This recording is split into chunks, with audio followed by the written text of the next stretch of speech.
En el programa de hoy vamos a ver los fallos que nos puede dar o ocasionar el circuito de refrigeración del coche. En principio, el circuito de refrigeración va a constar de un vaso expansor en el que contendremos el líquido y podremos comprobar el nivel del mismo.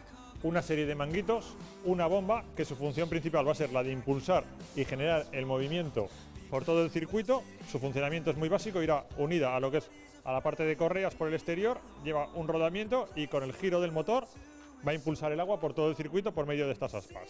Un termostato y un presocostato que lo que va a hacer es calcular la temperatura del motor y abrir o cerrar el paso, como veremos un poquito más adelante. Su función, calentar el motor, es decir, conseguir que el motor llegue a la temperatura idónea y, a su vez, una vez ha llegado a esa temperatura, mantenerla enfriando, haciendo totalmente lo contrario, es decir, refrigerar el motor por medio de unas trampillas y por el movimiento del líquido.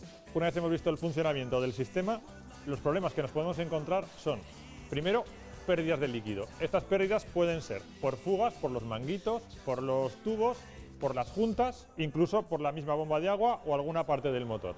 Esto siempre lo observaremos por norma general porque nos dejará charco. Si notamos que el líquido baja, pero no tenemos charco o marcas de refrigerante, lo normal es que se lo esté, lo que llamamos, comiendo el motor. El agua está entrando por un problema en la junta de la culata, está entrando dentro del motor y se mezcla en la explosión del motor. Otro problema que nos podemos encontrar es que tarde mucho el coche en llegar a la temperatura.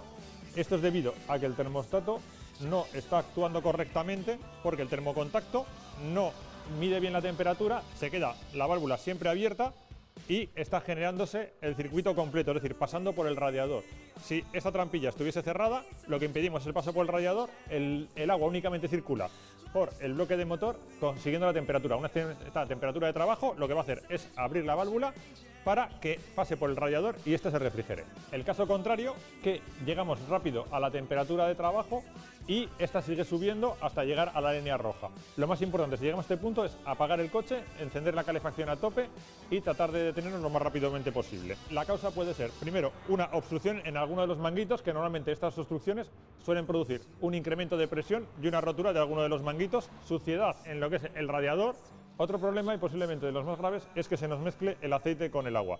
Es algo similar a lo que hemos hablado cuando se nos gastaba el líquido y nos bajaba el nivel pero no teníamos fuga. En este caso el contrario, el aceite entra en el circuito, esto lo notaremos porque parecerá un barro o una babilla en lo que es en el depósito. Esto es que tenemos un problema en la junta de culata. Por último, tenemos que tener en cuenta que los líquidos anticongelante refrigerante que vamos a utilizar en el circuito tienen una caducidad. Es decir, a los 5 años es aconsejable siempre realizar el cambio, si no, los componentes del mismo se van degradando y no cumplen perfectamente su función.